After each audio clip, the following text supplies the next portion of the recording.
નમસ્કાર દોસ્તો, સ્વાગત છે આપ સર્વનું તમારી પોતાની YouTube channel ocean coaching classes પર.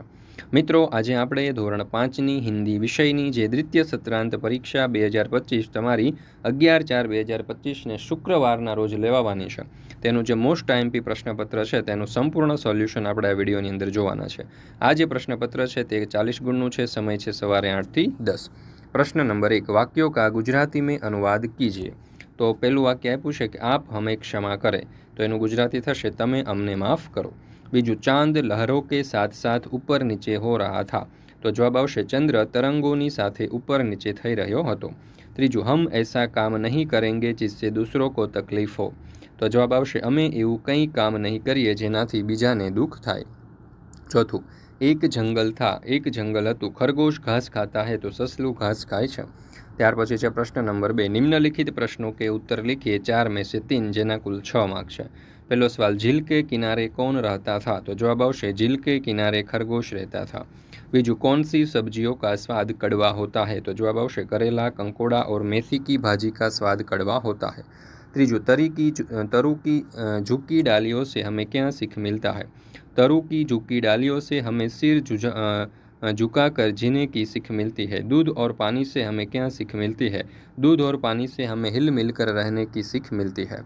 મિત્રો, ધોરણ 3 થી 8ની જે દ્વિતીય સત્રાંત પરીક્ષા 2025 છે તે દ્વિતીય સત્રાંત પરીક્ષા 2025 માટેનું ખાસ ઉપયોગી એવું મોસ્ટ આઈએમપી બ્લુ પ્રિન્ટ પ્રમાણેના પ્રશ્નપત્ર અને અસાઇનમેન્ટ આપણે તૈયાર કરેલા છે.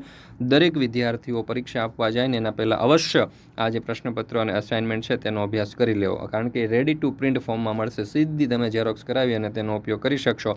એક વિષયની કિંમત માત્ર ને માત્ર આપણે 40 રૂપિયા રાખેલી છે.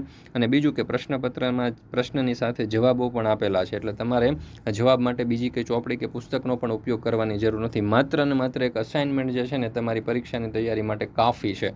તો જરૂરથી તૈયારી કરી લેજો. અહીંયા તમને વોટ્સઅપ નંબર પણ આપેલો છે. આ નંબર ઉપર તમે કોલ કરી અને આ બ્લુ પ્રિન્ટ મુજબનું જે પ્રશ્નપત્ર છે તે મેળવી શકો છો. ત્યાર પછી છે પ્રશ્ન નંબર 3, કવિતા પઢકર પ્રશ્નો કે ઉત્તર લીખીએ, જેના કુલ 5 માર્ક છે. તો અહીંયા તમે જોઈ શકો છો નન્હા મુન્હા રાહી હું કવિતા આપણને આપવામાં આવેલી છે. તમારે ધ્યાનપૂર્વક વાંચવાની છે અને સમજવાની છે. જોઈએ કવિતા ઉપરથી કેટલાક પ્રશ્નો. શકીલ બદાયુનિયા સરસ મજાની કવિતા. પહેલું, ધૂપ में पसीना बहाने से क्या होगा, તો જવાબ આવશે ધૂપ में पसीना बहाने से खेत फसल से लहलहा उठेंगे. બીજું, दुनिया की आंखों का तारा कौन बनेगा, तो जवाब આવશે नन्हा मुन्हा राही सिपाही बनकर दुनिया की आंखों का तारा बनेगा. ત્રીજું, नन्हा राही सबको क्या सिखाएगा, तो जवाब આવશે नन्हा राही सबको प्यार भरा व्यवहार सिखाएगा. नन्हा राही दुनिया में क्या गिरने नहीं देगा, तो जवाब આવશે नन्हा राही दुनिया में बम गिरने नहीं देगा. पांचवा सवाल, देश का सिपाही कौन है, तो जवाब આવશે नन्हा बालक देश का सिपाही है. ત્યાર પછી છે પ્રશ્ન નંબર 4, નિમ્નલિખિત શબ્દો को शब्दकोश के क्रम में लिखिए, જેના કુલ 2 માર્ક છે. તો જો કુદાલ, કિલકારી, કપૂર, કંગાલ, કારાવાસ, કીર્તિ અને કૃષિ જેવા શબ્દો આપ્યા છે. એને આપણે શબ્દકોશમાં ગોઠવવા હોય તો આ પ્રમાણે ગોઠવી શકીએ: કંગાલ, કપૂર, કારાવાસ, કિલकारी, कीर्ति, कुदाल અને કૃષિ. ત્યાર પછી છે પ્રશ્ન નંબર 5, નીચે दिए गए विशेषणों का वाक्य में प्रयोग करके लिखिए. अच्छा, तो वाक्य આવશે વિપુલ अच्छा लड़का है. कोमल, तो बगीचे में कोमल घास काट रही है. અહીંયા જવાબ આવશે કાट रही है. लाल, तो सुरेखा ने लाल साड़ी पहनी है. ત્યાર પછી છે પ્રશ્ન નંબર 6, સમાનાर्थी शब्द देखकर उसका वाक्य में प्रयोग करके लिखिए. बेटा, तो એનું થશે પુત્ર. माँ ने अपने बेटे को अच्छे संस्कार सिखाए. गलीનું मोहल्ला, बच्चे गली में खेल रहे हैं. सफाईનું થશે સ્વચ્છતા. વાક્ય આવશે हम अपने घर और आसपास की सफाई का ध्यान रखना चाहिए. ત્યાર પછી છે પ્રશ્ન નંબર 7, વિરુદ્ધાર્થી શબ્દ देखकर उसका वाक्य में प्रयोग करके लिखिए. દયાલુ, દયાલુનું વિરુદ્ધાર્થી થશે નિર્દય. વાક્ય બનશે શોભા નિર્દયથી. बुराईનું થશે વિરુદ્ધાર્થી अच्छाई. વાક્ય બનશે अच्छाई समाज में सभी के दिलों को छू जाती है. खुशનું થશે नाखुश, विरोधार्थी, बराबर ने. वाक्य बनશે रौनक ने पिताजी को नाखुश कर दिया. प्रश्न नंबर 8, मुहावरे का अर्थ देखकर वाक्य में प्रयोग कीजिए. धीरज धरना यानी कि धैर्य रखना. वाक्य बनશે हमें दुख में धीरज धरनी चाहिए. खुशबू फैलाना, એનું સમાનાર્થી થશે પ્રતિષ્ઠા પ્રાપ્ત કરના. વાક્ય બનશે સુશીલા બહનને સેવા કાર્ય દ્વારા अपनी खुशबू फैलाई. ऊंचे उठना यानी कि प्रगति करना. वाक्य बनશે मेहनती लड़का हमेशा ऊंचे उठता है. ત્યાર પછી છે પ્રશ્ન નંબર 9, सांकेतिक चिन्हों को समझकर एक वाक्य में विवरण लिखिए. તો અહીંયા આપણને આ પ્રમાણેનો બમ્પનો સિમ્બોલ આપ્યો છે, તો એનું થશે કે આગે બમ્પ હે. ત્યાર પછી ડાબી બાજુનું તીર છે તો બાएं ચલે. ત્યાર પછી યુ ટર્નનું સિમ્બોલ આપ્યું છે, તો આપણે એવું કહી શકીએ કે યુ ટર્ન. પછી પાર્કિંગ મના હે, એટલે કે યહાં પાર્કિંગ કરના મના હે. સાયકલ ઉપર આડો લીટો છે, એટલે કે સાયકલ ચલાના નિષેધ.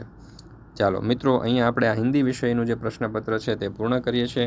મિત્રો, આ જે હિન્દી વિષયની અસાઇનમેન્ટ અથવા તો પ્રશ્નપત્રની PDF તમે ન મેળવી હોય ને તો અવશ્ય મેળવી લેજો, કારણ કે પરીક્ષાની તૈયારી માટે તમને મોસ્ટ IMP સાબિત થવાનું છે. એટલે જરૂરથી દરેક વિદ્યાર્થીઓએ મેળવી લેવું.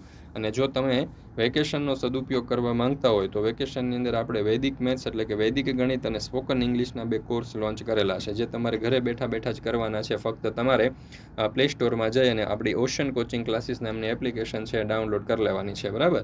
જેમાં તમને વૈદિક ગણિત જે છે એની અંદર સરવાળા, બાદબાકી, ગુણાકાર, ભાગાકાર, લસા, ગુસા જેવા અનેક ગાણિતિક ક્રિયાઓ જે છે ને માત્ર ને માત્ર તમે કોઈ પણ કાગળ અને પેનના ઉપયોગ વગર મગજની અંદર કરી શકો છો, ને પણ સેકન્ડની અંદર, ગણતરીની સેકન્ડની અંદર, બરાબર. આવી ટિપ્સ અને ટ્રિક્સ ઘણી બધી આની અંદર શીખવવામાં આવી છે. બહુ મસ્ત મજાનો કોર્સ છે તમારા ગણિતને પાવરફુલ કરવા માટે. તો ચૂકશો નહીં મિત્રો આ વૈદિક મેથ્સનો કોર્સ. અને બીજું સ્પોકન ઇંગ્લિશનો કોર્સ પણ આપણે લોન્ચ કરેલો છે, જેની કિંમત માત્ર ને માત્ર 1499 રૂપિયા છે. તો જરૂરથી આ વેકેશનનો સદુપયોગ કરજો, આ બંને કોર્સની અંદર જોઈન્ટ થઈ જજો. ચાલો, ત્યાર પછી છે પ્રશ્ન નંબર 10. નિમ્નલિખિત વિષય પર 4-5 વાક્ય लिखिए જેના કુલ 4 માર્ક છે. તો પહેલું છે मेरा प्रिय त्योहार. तो मेरा सबसे प्रिय त्योहार दिवाली है. इस दीपावली भी कहा जाता है. यह त्योहार अक्टूबर या नवंबर महीने में मनाया जाता है. इस त्योहार पर हम अपना घर रंगीन लाइटों, दियों और फूलों से सजाते हैं. दीपावली का त्योहार धनतेरस से भाई दूज तक 5 दिन बड़े धूमधाम से चलता है. ત્યાર પછી છે પ્રશ્ન નંબર 11. નીચે દિए ગઈ ચિત્ર કા વર્ણન 5 વાક્ય में कीजिए. અહીંયા શાક માર્કેટનું આપણને સરસ મજાનું એક ચિત્ર આપેલું છે, બરાબર, જેના ઉપરથી આપણે 5-6 વાક્યમાં વર્ણન કરવાનું છે. 5 માર્ક્સનો પ્રશ્ન છે. तो જોઈએ, यह सब्जी मंडी का चित्र है. सब्जी मंडी में सब्जी की दुकानें लगी हुई है. दुकानों पर ग्राहक खड़े हैं. एक दुकानदार की सब्जी बिकी नहीं है, वह ग्राहक की राह देख रहा है. दूसरे दुकानदार के पास एक लड़की सब्जी खरीद रही है. दूसरे दुकानदार के पास एक लड़की सब्जी खरीद रही है. एक ठेले वाला भी दिखाई दे रहा है, वह सब्जी बेच रहा है. ठेले वाला ग्राहक स्त्री को बैंगन दिखा रहा है. स्त्री के पास एक बच्चा भी खड़ा है. जमीन पर कपड़ा बिछाकर 2 स्त्रियां सब्जियां बेच रही है. મિત્રો, અહીંયા આપણે આજે હિન્દી વિષયનું ધોરણ 5નું દ્વિતીય સત્રાંત પરીક્ષાનું આજે મોસ્ટ IMP પ્રશ્નપત્ર છે તે પૂર્ણ કરીએ છીએ. ફરી મળીશું મિત્રો આપણે હિન્દી વિષયનો દ્વિતીય સત્રાંત પરીક્ષાના એક નવા પ્રશ્નપત્રના સોલ્યુશન સાથે, જે આપણે લાઈવ લઈને આવવાના છે. તો લાઈવની અંદર જરૂરથી જોઈન્ટ થઈ જજો. આ વિડીયો પસંદ આવ્યો તો લાઈક કરવાનું, અને દ્વિતીય સત્રાંત પરીક્ષાની તૈયારી માટે આપણી આ ચેનલ સાથે જોડાયેલા રહેજો. આપણી ચેનલને સબસ્ક્રાઈબ ન કરી હોય તો જરૂરથી સબસ્ક્રાઈબ પણ કરી દેજો.